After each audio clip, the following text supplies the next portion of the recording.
The blind date table sat empty until a small girl walked in and said softly, "My mommy's sorry she's late." It was one of those late afternoons when the city lights started to wake, shining through the tall glass windows of Bellerose, an expensive restaurant in the middle of downtown.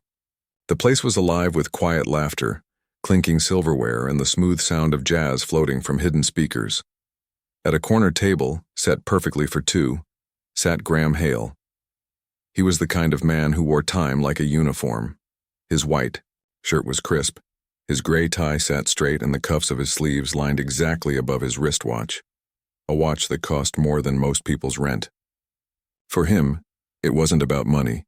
It was about control, order, and precision. He sat still, eyes flicking once more to his phone. No new messages. His lips pressed into a thin line as he turned his wrist. 17 minutes past the hour. His jaw tightened. Graham hated lateness, not because it wasted time, but because it reminded him of something he'd buried long ago. A memory of being left behind, forgotten. A boy sitting on a cold doorstep, waiting for someone who never came. He pushed his chair back, the legs sliding smoothly against the marble floor.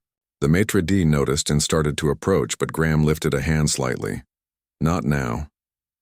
Then something small darted across the room, a flash of blonde curls, pink shoes, and tiny, determined steps. A little girl weaved between a waiter and a couple holding hands.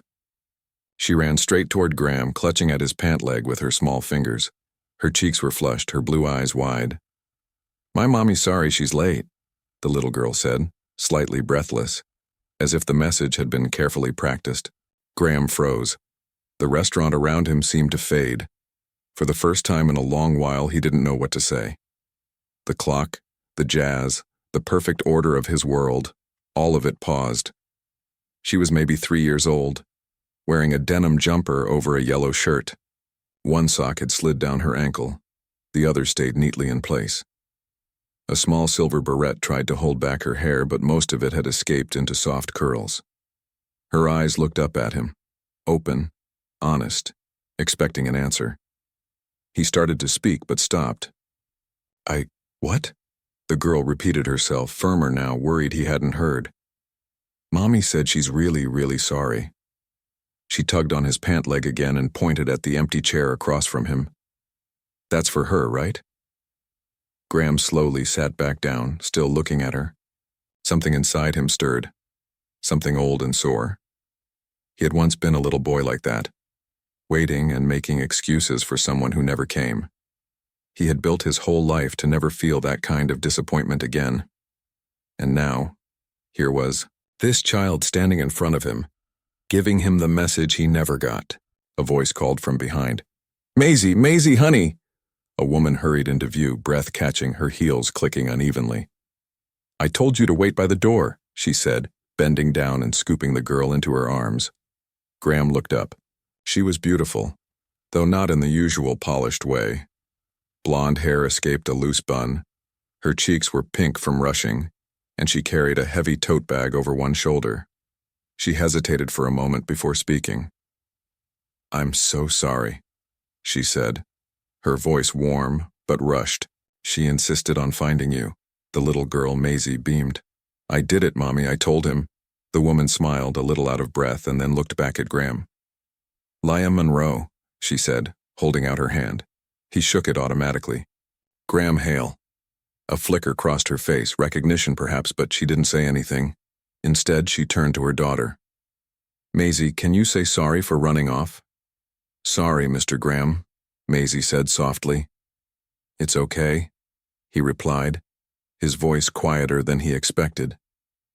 The maitre d' appeared again, uncertain if he should step in, but Graham gave a small nod. They were staying. Leah sat down, helping Maisie into a booster seat. Every movement was careful, full of patience. She smoothed the girl's hair, adjusted her chair, and exhaled deeply once. For the first time in a long time, Graham didn't care about the minutes ticking by. "I'm sorry again," Leah said, her voice calmer now. "There was a man who collapsed near the subway. I couldn't just leave him." Graham blinked. That wasn't the excuse he expected. "You helped him?" "I had to," she said simply. The ambulance took a while. He studied her. Most people would have walked by, he thought. In his world, people valued time more than compassion. But this woman had done the opposite. Most people don't stop, he said. Most people think someone else will, she answered, her tone steady. Maisie reached across the table for a sugar packet, and Laya gently took it from her. Sorry, she said again, smiling. We're not always this chaotic. It's fine, Graham said, surprising himself with how much he meant it. Their conversation began politely, about work, the city, small talk, but something about Laya's presence made it easy. She spoke softly, thoughtfully, and didn't seem to need to impress anyone. Maisie added bursts of innocent chatter about clouds and playgrounds. Then, in the middle of a story, Maisie reached too fast for her juice and spilled it straight into Laya's lap. Oh, Laya gasped, trying to blot it with napkins. Graham stood quickly, pulling a handkerchief from his jacket pocket, folded, clean, ready. He leaned over and dabbed the wet fabric near her knee, careful and gentle. Laya froze for a second. Their eyes met. The air changed. Quieter. Softer. You're not what I expected, she said quietly. Neither are you, he replied, folding the cloth neatly again. She smiled a little shyly. Most men don't carry handkerchiefs. I'm not most men. That's clear, she said, glancing down at her damp dress, amused. Maisie munched happily on a breadstick, unaware of the quiet current between the adults. Thank you, Laya said finally. That was very kind. It was nothing, Graham replied, though it didn't feel like nothing. Something had shifted. The rest of the meal flowed easily. Laya talked about working at a bookstore, the smell of old pages, and how Maisie sometimes curled up in the reading corner while she stacked shelves. Graham shared stories from his work in tech, stories that usually stayed locked away behind boardroom walls. Maisie interrupted now and then with her bright voice, pointing out funny things she'd noticed that day. Graham found himself actually laughing, not politely, but genuinely.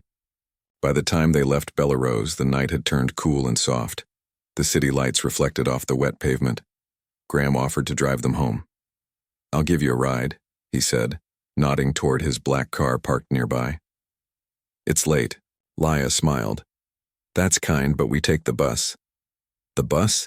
He repeated, surprised. Maisie loves it, she said, balancing her daughter on her hip. She waves at everyone through the window. It's her favorite thing. Maisie nodded eagerly. I sit by the window. Graham hesitated. He wasn't used to people refusing his offers yet. Her tone wasn't defensive. It was content. They walked together toward the bus stop. Maisie pointed at a flower growing through a crack in the pavement. Laya crouched beside her to admire it, smiling softly. Do you live far? Graham asked. About 15 minutes by bus, she said. We rent a small place near the library. Do you work there? No, across the street. Part-time at the bookstore. They let me bring Maisie sometimes. I also wait tables a few nights a week. She said it without apology, just facts. You're busy, he said. I try to be, she replied with a smile. Bills don't pay themselves, and Maisie thinks dinner just appears like magic. He laughed quietly. Do you ever want to do something else? Sure, she said, but this is where I am right now, and it's not bad. I get to read to my daughter, be around books, and meet kind people. Her honesty struck him. You're not bothered by how hard it is? She looked at him. Life's hard for everyone, Graham. I just try not to let it make me hard, too. The bus stop came into view. A breeze lifted the hem of her dress. She fixed Maisie's jacket, then added, Kindness is what I want her to remember, not fancy dinners. Her words hit him quietly but deeply. He'd spent his life building walls of success, armor against pain. Yet this woman, standing in front of him, had none. And she looked freer than he'd ever felt. He looked at her, then at Maisie, humming, to herself, and for the first time in years he didn't feel powerful. He felt humbled. From that night on, things changed. There were no more fancy restaurants after that, no more formal reservations, No assigned tables with shining name cards. Their meetings became simple and real. Sometimes it was a park bench, near the duck pond. Sometimes the corner table in a small cafe where Maisie colored on napkins while Graham and Laya drank warm coffee that went cold because they talked too long. Other days it was the back aisle of the used bookstore where Laya worked, the one that smelled like old paper and cinnamon tea. They didn't need to plan. They didn't need to perform. The conversations were easy, and even the silences were comfortable. One Saturday morning, Graham appeared at the bookstore holding a paper bag under his arm. "For Maisie," he said, handing it to Laya. She opened it and pulled out a small stack of classic fairy tale books, hardcovers with pictures, a little worn at the edges but beautiful. "She's been asking about Cinderella," he said, a little shy. "I thought Snow White could balance it out." Laya blinked fast, smiling. "That's incredibly kind." "She mentioned she likes dragons," he added. "There's one in there somewhere." Maisie squealed with delight when she saw them. "Are they mine forever?" "Yes," Graham said. "But you have to share them with your mommy." "I will," she said seriously, hugging the books close to her chest. Later that day, they sat together in the park. Graham had never read aloud to anyone before, but there he was, cross-legged on the grass with Maisie leaning against his side, her small finger tracing the pictures as he read. When he tried to do a voice for the fairy godmother, Maisie burst into laughter. "You sound like a robot." "I am a robot," he said, pretending to speak in a mechanical voice. "Fairy protocol activated." Maisie laughed even harder, nearly spilling her juice. Laya sat nearby with a paper cup of tea, smiling as the sun began to fall lower in the sky. It was one of those small, perfect moments that felt like forever in disguise. When it was time to go, Graham helped Maisie find her shoes. She had kicked them off during a pretend tea party with invisible forest animals. He didn't say a word, just found them under the bench, brushed off the grass and placed them neatly at her feet. Left to the left, right to the right. Laya saw that and said nothing. But her heart ached in the best way. A few days later, she asked him quietly, "Why do you do all this?" He shrugged a little, looking down. "You're the only people I look forward to seeing." That night after she put Maisie to bed, Laya whispered to herself, "We're not just visitors in his world anymore, are we?" Half asleep, Maisie murmured, "He's our forever friend." And somehow that felt true. They stopped calling it dating. It didn't need a name. It was laughter over burnt toast, holding hands on park paths, silly faces during grocery runs, and moments of quiet understanding.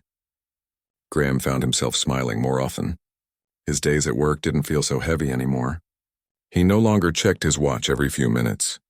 He started to measure time differently, by the sound of Maisie's giggles, by the smell of Laya's tea, by the way she looked at him like he wasn't a project to fix but a person learning how to live again.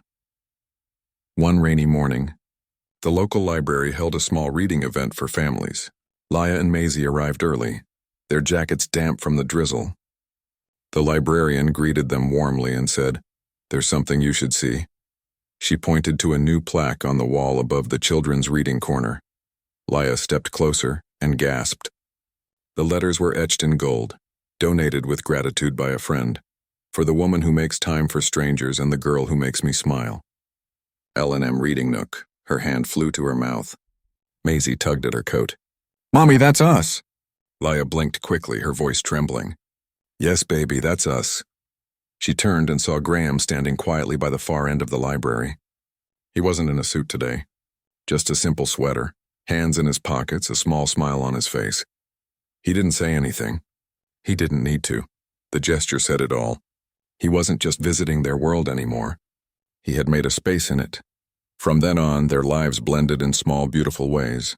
Graham started showing up at Maisie's preschool events. He learned how to braid her hair, though it always came out uneven. On weekends, he cooked breakfast with Laya in her small kitchen, bumping elbows and laughing when the pancakes burned. He began to understand something he'd never learned before, that love didn't need to be perfect to be real. One evening, they were sitting on the couch, Maisie curled up between them with her books spread out. The soft hum of the city came through the open window. Laya leaned back and watched as Graham helped Maisie sound out a tricky word. "You're good with her," she said quietly. He smiled. She's easy to love. Laya's eyes softened. You are too, you know. Graham looked at her, almost startled. For a moment he couldn't find words. Then he reached over, took her hand gently, and held it. No promises were spoken. None were needed. They just sat there. Three people who had found something they hadn't even realized they were missing. Weeks passed into months. The seasons changed. The city outside kept moving fast, but their little world moved slower, filled with laughter, bedtime stories, and simple dinners. On a quiet Wednesday morning, Laya opened the bookstore early. The air smelled of rain and old paper. She had just turned the sign to open when the bell above the door jingled. Graham stood there, holding 2 cups of coffee and a small paper bag. You're early, she said with a smile. I couldn't sleep, he admitted. I thought maybe I'd bring breakfast. Let me guess, croissants from that place on 5th? He smiled. You know me too well. Maisie came running from the back wearing her little backpack. Mr. Graham. Guess what? Mommy says I can pick any book to read today. Any book? He said, pretending to be shocked. Even the one with the dragon that eats homework? Maisie giggled. That's not real. You sure? I've met a few dragons at my office, he said playfully. Laya shook her head, laughing softly. She watched him kneel beside her daughter, his tie slightly crooked, his hair a little messy from the wind. For once, he didn't look like the man who controlled everything. He just looked like a man who had finally let go. The door opened again and the day began like any other. Simple, warm, full of small joys. But for Graham, every one of those moments mattered. Every laugh, every shared cup of coffee, every quiet walk. He had spent years chasing success, thinking it would fill the emptiness inside him. But now he understood what he needed wasn't more time or more power. It was connection, and he'd found it in the most unexpected way. Through a woman who stopped for strangers and a little girl who believed in magic. That morning, as the three of them sat together, the sound of rain tapping softly on the windows, Graham realized something else. For the first time in his life, he wasn't counting minutes anymore. He was living them,